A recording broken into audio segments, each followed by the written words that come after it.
5,000 years ago, this animal's only job was to run. Eyes on the sides, sees everything, bolts at a shadow. To early humans, this wasn't a partner, it was dinner. Nobody rides their lunch. The whole idea sounds insane, and yet this terrified animal would one day carry empires. Today, its power is everywhere, in statues, races, even our words. So how did a creature that flees everything become history's engine? Most big animals can't be tamed.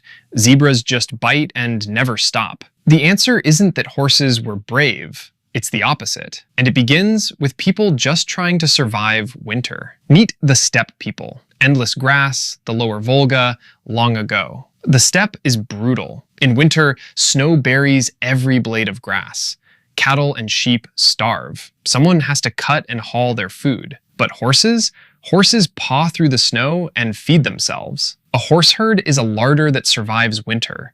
Meat and milk. That's the prize. Not riding, not war, just calories on legs. So people kept them close, followed the herds, then built pens. And here, the accident begins.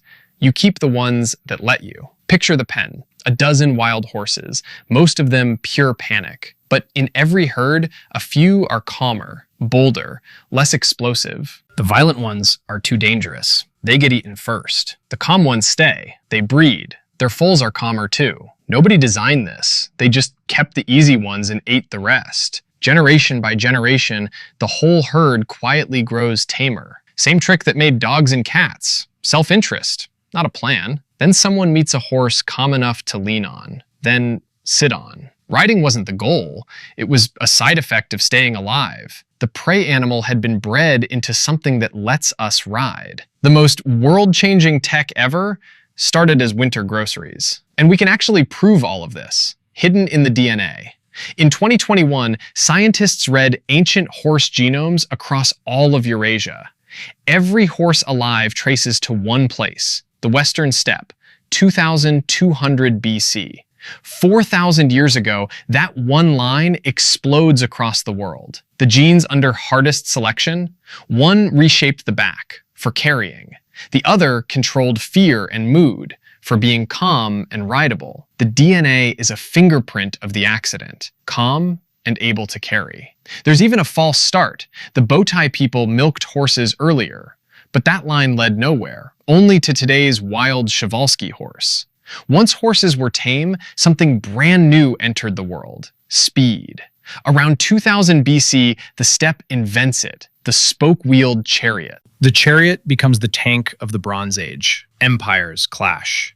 Then humans climb on the back, and the horse archer is born. Add one small invention, the stirrup, and the armored knight rises. Horses carry goods, messages, ideas. The steppe becomes a highway. Then the Mongols, the largest land empire ever, built on horseback. Each rider had spare horses, riding hundreds of miles in days. Horses evolved in America, vanished, then returned with Spanish ships. Within 2 generations, the Plains nations become horse cultures. For 4,000 years, nothing moved a person faster than this. Every empire, every army, every courier, all of it horse-shaped. Then, almost overnight, it ends. Steam hisses, the railroad arrives, the automobile appears, and within one lifetime, the horse retires. Cities had been drowning in horse manure. The car felt clean. But the horse left a ghost behind, a word from 1782, horsepower. Every engine still measured in the animal it replaced.